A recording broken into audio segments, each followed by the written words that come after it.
ensino da matemática vai ser destaque aqui na Rede Escola em uma série de 4 reportagens que vão ser exibidas ao longo do mês de maio. E a primeira delas você vai ver nesta edição. Estudantes de uma escola em Realengo, no Rio de Janeiro, aprendem matemática no ritmo do funk. Se é mais com mais, é positivo. Menos com menos também é positivo. E veja também, na sala de aula, a busca por soluções que parem o desmatamento da Caatinga. Esse projeto foi uma grande oportunidade de reunir esforços para a gente trazer um sonho que era de ver o semiárido transformado. Uma entrevista com a historiadora Cristina Meneghelo sobre o ensino de história no Brasil. O professor, ele tem uma nova responsabilidade. Ele é o filtro desses conteúdos. Ele é essa espécie de luz que vai explicar para os meninos e para as meninas, olha, gente, esse site é legal, esse site é feito por historiadores, isso aqui é bobagem, isso aqui é blog. O Brasil tem o maior semiárido tropical do mundo, um ecossistema exclusivamente brasileiro, a Caatinga, rico em recursos genéticos, mas também é um dos mais ameaçados pela ação do homem. Pois é, Ernesto. 2 pesquisadoras brasileiras, considerando essa ameaça, se uniram para encontrar maneiras de interromper a devastação da Caatinga e colaborar para o reflorestamento das espécies nativas. Soluções que também passam pela sala de aula. Vamos ver? A vegetação que brota no semiárido tem um nome de origem tupi-guarani.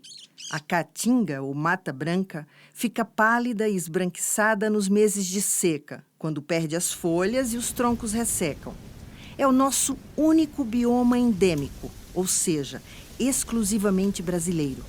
A maior parte da flora adaptada às condições de aridez não é encontrada em nenhum outro lugar do planeta. Mas a caatinga também é o nosso bioma mais frágil e degradado. O semiárido ele já entrou dentro de Minas, né? O norte de Minas é caatinga já. Então, 9 estados têm o bioma da caatinga. As professoras Márcia e Francis estudam o semiárido. Com o apoio do CNPq, desenvolvem um projeto de recuperação da caatinga. A bioquímica Márcia fez a prospecção genética de plantas usadas desde sempre como alimento ou remédio. Os testes em laboratório confirmaram que o uso medicinal era o correto para 98% das espécies. Nenhuma surpresa para Ernestino, que vende ervas da caatinga há mais de 40 anos. Da Caatinga está menos divulgada, né? Está menos divulgada, então a gente precisa Tem que divulgar essa mais. biodiversidade, né? Mas também para poder cuidar Cuidar melhor, e né? conservar. A climatologista Francis, responsável pela implantação do projeto Ecolume numa escola de Bimirim, no sertão de Moxotó, em Pernambuco, diz que é preciso mudar o paradigma e o mau uso dos recursos hídricos da caatinga. Não dá mais para fazer agricultura, entende? Porque nós estamos... Nem com a transposição de rios, né? Nem com a transposição, porque o rio está morrendo, o Rio São Francisco, né? Está chovendo menos nas cabeceiras do rio, isso é um fato, né? A chuva está diminuindo, a cada ano a gente tem dados que mostram que é 10 milímetros por ano. Então, é uma quantidade absurda, né, de redução da precipitação. Um aumento muito grande da temperatura, tem locais no semiárido de Pernambuco que chega a superar 5 graus em 50 anos. Então, você tem uma associação da pouca chuva com altas temperaturas. E eu continuo num modus operandi de fazer uma agricultura exigente de água, né? Ou usando irrigação. Em larga escala, que é o agronegócio. Exatamente. Umbu, licuri, né, o murici, são frutas nativas da caatinga que exigem muito pouca água e que têm seu valor hoje nutricional estudado, né? Então elas poderiam ser arranjos produtivos locais para ser implementados em PENAR, em Programa Nacional da Merenda Escolar, né? Porque a população local ela já conhece o umbu, a umbuzada. Por que não, né, implementar ou adicionar essas frutas nativas na merendas escolares dos sertanejos, das pessoas que lá vivem? A agricultura do semiárido do Nordeste do Brasil, ela é voltada para o plantio do milho e do feijão, que não são plantas adaptadas ao clima do semiárido. Né? Então a gente desmata, tira a biodiversidade, não reconhece as plantas que têm poder nutricional, às vezes muito maior do que o próprio milho e do que o próprio feijão, que veio com o colonizador, e a gente pratica uma agricultura extremamente ineficiente. Se você pegar hoje 1 hectare de milho e plantar, e se você tiver o mesmo hectare, uma disposição de placas solares, e se você for fazer esse levantamento, você tem R$3.000 por mês, no ano que chove, vai te dar uma renda para o agricultor de R$3.000. E a mesma área de 1 hectare, ela vai... Placas solares? Com placas solares, ela pode chegar a R$1,5 milhão de reais. Nossa. Não é, de renda para o agricultor. Agora, Se ele puder vender o excedente. se ele puder vender e colocar a energia dele na rede e receber por isso. Em Bimirim, os alunos são os filhos dos lavradores e pessoas que, como seus pais, dependem da caatinga para sobreviver. Essa geração está aprendendo que no semiárido brasileiro é possível plantar água replantando a vegetação para colher um futuro melhor. Esse projeto foi uma grande oportunidade de reunir esforços para a gente trazer um sonho que era de ver o semiárido transformado. Não o semiárido que é visto como um semiárido do flagelo da seca, mas mudar essa perspectiva, mudar esse paradigma de um Nordeste pobre para um Nordeste rico e reconhecer a potencialidade que essa região tem. O Dia Nacional da Matemática, 6 de maio, é uma homenagem ao aniversário do educador e escritor brasileiro Júlio César de Mello e Souza, que usava o pseudônimo de Malbatarran. Ele escreveu 120 livros, 51 deles voltados à matemática. O mais famoso deles é O Homem que Calculava. Ótimo livro. É verdade, Clarissa. E aqui na TV Escola vamos fazer de maio o mês da matemática. Em nossa revista Rede Escola, vamos apresentar uma série de 4 reportagens sobre o ensino da disciplina. A primeira vai mostrar a experiência de uma professora de uma escola em Realengo, no Rio de Janeiro, que levou a matemática para o mundo do funk, tão próximo de seus alunos da 7ª série. Estamos numa escola em Realengo, zona norte do Rio de Janeiro. Parece que esses alunos estão prestes a começar uma aula de música. A regra da multiplicação é a mesma para a divisão. Mas a aula que nós vamos assistir é, na verdade, de matemática, ou melhor, funkmática. E eu gosto de vocês, por isso eu fiz um pancadão. Se é mais com mais, é positivo. Menos com menos também é positivo. Se forem iguais, o resultado é positivo. Mas se forem diferentes, o resultado é negativo. A partir do momento que eu entrei na faculdade, com o objetivo de ser professora, eu falei para mim mesma, eu falava isso para os meus amigos, que eu não iria fazer mais do mesmo. Eu não seria uma professora tradicional, por gostar muito de um batidão e por perceber que esse também é o ritmo preferido deles. E a ideia surgiu com uma brincadeira em sala de aula. Os alunos entraram no ritmo, brincaram pra caramba, aprenderam, eles não esqueceram mais a música, e então pegou. Quando ela trouxe a ideia do funk, o que você achou? Falei, que professora é essa? Eu estou aprendendo várias coisas, mas com um ritmo que a gente gosta. Ela faz brincadeiras, faz piada, a gente consegue aprender mais. E para tornar o ambiente da matemática ainda mais atrativo, a professora Lídia teve a ideia de usar a estrutura física também para ensinar. Conforme a porta vai se abrindo, vão se formando os ângulos. Podemos abrir a porta em 50, 60, 70, chegar até os 90 graus. E assim, encontramos um ambiente não só educativo, como também animado. A regra da multiplicação é a mesma para a divisão. E eu gosto de vocês, por isso eu fiz um pancadão. Na maioria das vezes, eu recebo alunos aqui que já chegam emburrados comigo. Eu não gosto de matemática, eu odeio matemática. E conforme eles vão assistindo as minhas aulas, Eles vão mudando de opinião, mudando de ideia, e isso é muito bacana. Depois de se aproximar dos alunos por meio do funk, foi a vez deles de ensinarem a professora Lídia com a criação de um canal no YouTube. Eles me passam muita informação. Eles me falam qual é o melhor aplicativo, a melhor forma, música. Eles me ensinam muita coisa.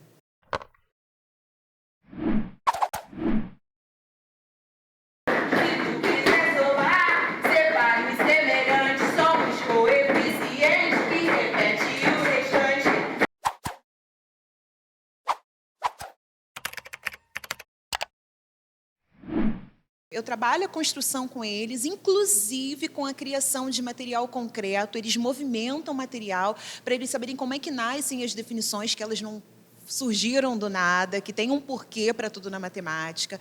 Após isso, nós temos exercícios. Muitas das vezes, esses exercícios, eles são colocados para os alunos em forma de jogos. Então, fica assim uma aula bem lúdica. E, posteriormente ou anteriormente aos jogos, eu coloco para eles a musiquinha. Então, ela ajuda a minha aula, no sentido de reforçar a definição, reforçar a matéria e animar. A gente fica com a música na cabeça, aí chega em casa e fica cantando, aí na hora da prova a gente lembra. Agora todo mundo só tira nota boa, todo mundo gosta da professora Lídia, dos funks que ela faz. Agora, o Funkmática inspirou os estudantes a também fazerem seus próprios vídeos. Veja só, dando dicas de matemática para o canal da escola. A tabuada do 9. 9 vezes 2, faz aí pra gente. É bem simples, ó. Eu abaixo o segundo dedo, que é 9 vezes 2, aí fica 1 e 8. 1 e 8 é 18. Simples. E 9 vezes 3? Eu abaixo o terceiro dedo, aí fica 2 e 7. 27. E aí, aprender a tabuada do 9 apenas utilizando os dedos? Muita gente guarda das aulas de história o seu herói favorito brasileiro ou uma data de uma batalha, mas como o tempo avançou, também mudou o jeito de aprender e ensinar história. É sobre isso que a gente vai conversar com a professora Cristina Meneghello, que é historiadora, professora do Departamento de História da Unicamp e também coordenadora da Olimpíada Nacional em História do Brasil. Professora, o que mudou e como tem sido o aprendizado de história hoje? Olha, nas últimas décadas, o ensino de história se transformou, acompanhando a própria forma de pesquisar história, com ampliação para novos temas, para questões que antes não eram valorizadas. Muitas pessoas guardam, das suas aulas de história, aquela preocupação em decorar os nomes, decorar as datas, saber dizer a cronologia dos eventos. E também, por isso, muita gente tem uma sensação ruim quando lembra das aulas de história. Não são mais os temas considerados como os grandes temas, os grandes heróis, as grandes datas. Pelo contrário, hoje a história se dedica a questões do cotidiano, da alimentação, do vestuário, da arte, de como era a vida das pessoas simples, das pessoas comuns, que elas sim estão ajudando a construir a história.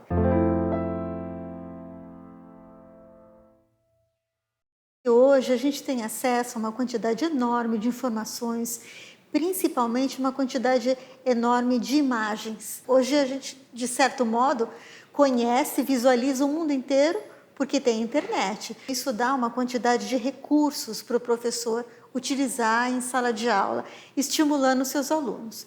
Qual é o lado não muito bom? É que, pela mesma razão, tem muita coisa, principalmente na internet, nas redes sociais, que são informações descuidadas, sem pesquisa histórica, informações com as referências erradas.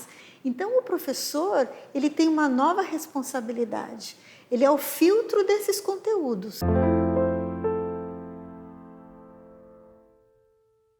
Em história, a gente também procura evitar essa ideia de querer desconstruir, desautorizar as narrativas do passado, simplesmente ridicularizando os nossos personagens históricos. Isso é uma coisa que fica um pouco confundida com fazer crítica. É importante ser crítico, é importante perceber as limitações do momento histórico do Dom Pedro, as limitações do Dom João VI, mas se você ensina para uma criança que o Dom João VI era simplesmente um tolo que escondia coxinha de galinha nos bolsos, Como que esse jovem vai entender todo o projeto reforma baseado no iluminismo que ele faz para Portugal e todo o projeto que ele tem para o Brasil? Por que a história é fascinante? Ela não precisa ser engraçada ou divertida, ela tem que ser interessante.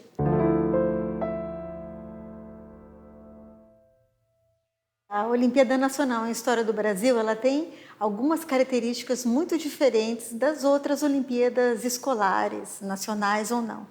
Uma das mais importantes é que ela é feita em equipe.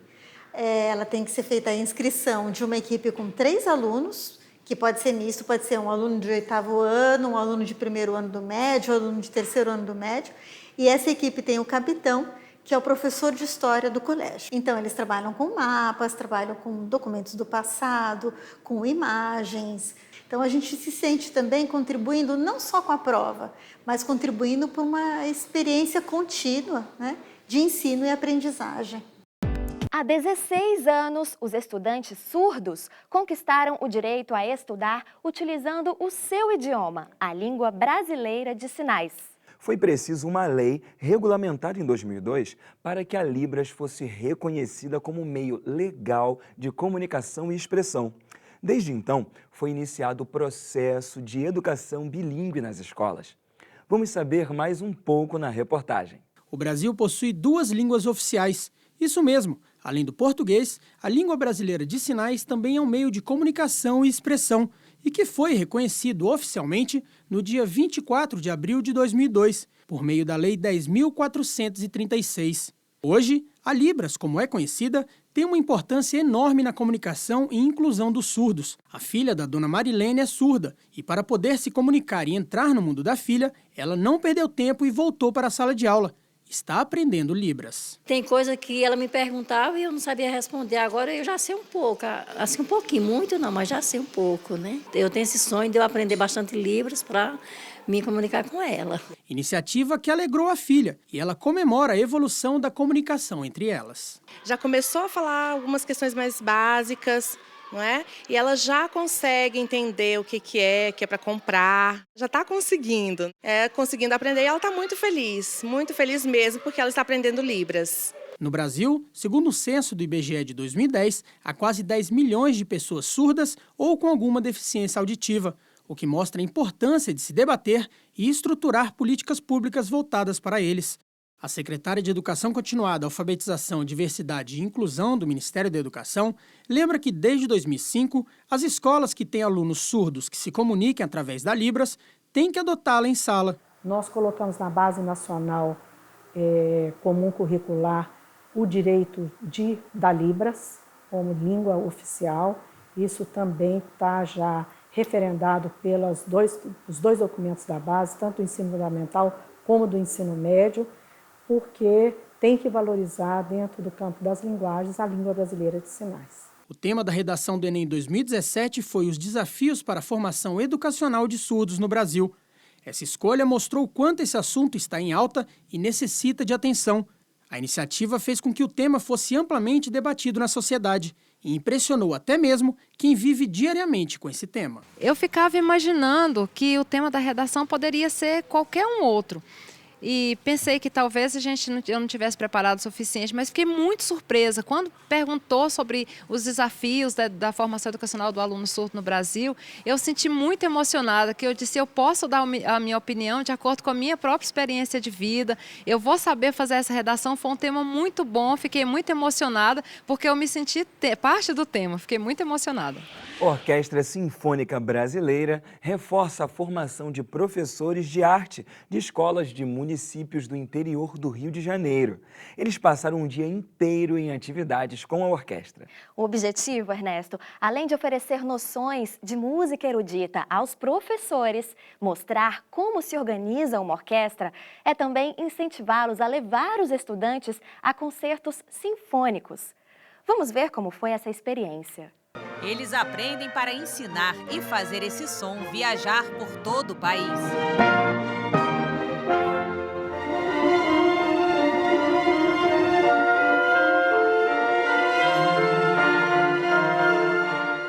A Orquestra Sinfônica Brasileira, o mais tradicional conjunto sinfônico do país, está realizando uma capacitação sobre música clássica para professores da rede pública do interior do Rio de Janeiro.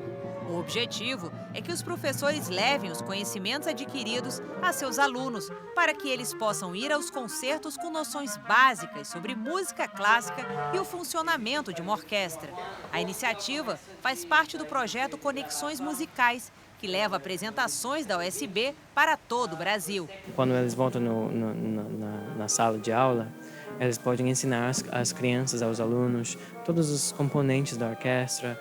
Quando a criança finalmente chega no concerto final do projeto, que vai acontecer nas várias cidades, os alunos que vão para o concerto vão saber o que eles estão vendo. Essa sensibilização que a gente está fazendo é para exatamente isso, para todo mundo ficar mais familiar. A gente quer levar isso, esse mundo, abrir essa mente, esses olhos, para que a música possa ter esse poder transformador, né, dentro dessas crianças e adolescentes que possam ser trabalhados lá. Mas assistir à orquestra é adquirir um aprendizado que vai além do universo musical. A música também desperta a intuição das pessoas, né? E hoje é tão importante isso, né? Os meninos vivem ligados num celular, no Google, procurando respostas imediatas ali, e é tão difícil, né? Buscar um pensamento mais intuitivo, mais introspectivo. Então, acho que a música consegue isso, acho importantíssimo o projeto. A primeira vez que eu assisti a Orquestra Sinfônica Brasileira foi numa turnê nos anos 80 com o maestro Krabichevski. E na época, acho que foi a primeira vez que uma orquestra sinfônica se apresentou na minha cidade. E foi um evento, né? E foi num ginásio de esportes, um ginásio lotado. E na época eu estava começando musicalização. Então, eu era pequenininho. E eu me lembro de uma música em específico, foi o Bolero de Ravel, né? E o maestro até inclusive pediu para algumas crianças irem reger. Isso me marcou muito. Mas os músicos dessas localidades que a orquestra irá se apresentar, que não querem apenas assistir, mas sonham estar no palco aqui com eles, já pode ter esse sonho realizado. 20 músicos do interior do Rio poderão realizar o sonho, assim como o Valdir. Eles terão a oportunidade de dividir o palco com a USB. Os músicos próprios da USB vão ouvir uma audição dos finalistas, né? Desses finalistas a gente vai selecionar alguns músicos para tocar junto com a orquestra no palco durante essa apresentação. Não é só isso não, porque os músicos também da USB vão para os municípios ao longo desses meses que vêm, por enquanto que a gente está trabalhando no projeto, para treinar os músicos que vão participar. Os concertos em Barra do Piraí, Guapimirim e Paracambi, no estado do Rio, acontecerão em junho. Já no segundo semestre, será a vez de Barra Mansa, Cachoeiras de Macacu e Mangaratiba receber a iniciativa, que em breve terá abrangência nacional. A USB é a Orquestra Sinfônica Brasileira. Não é necessariamente a Orquestra Sinfônica do Rio de Janeiro, porque a gente representa a brasileira inteira. Então, a gente está continuando esse trabalho para levar música clássica para as várias cidades que não têm uma orquestra sinfônica própria da cidade.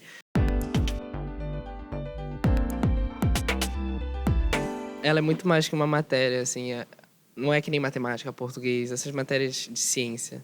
Música é uma coisa mais... Você se solta com música. Eu acho que amplia a sua visão sobre as coisas. Isso é bem diferente do que você teria em qualquer outra escola. É uma aula muito mais divertida, é uma aula que eu acho que é mais dinâmica do que matemática, história e geografia. Às vezes, para estudar outras matérias, a música acaba desempenhando um papel de motivação para... Como eu gosto muito da música, eu acabo me dedicando mais nas outras matérias. Eu não vou dizer que ajuda, eu acho que ela já está incluída. Por exemplo, na minha aula de história, eu posso relacionar com várias músicas. Isso me ajuda a decorar a matéria, por exemplo. Meu professor estava dando uma aula de uma matéria, eu lembrei de uma música que era do mesmo período histórico e, para mim, clareou a matéria. Termina agora essa edição da Rede Escola, que destacou o ensino de matemática na primeira reportagem de uma série sobre o assunto.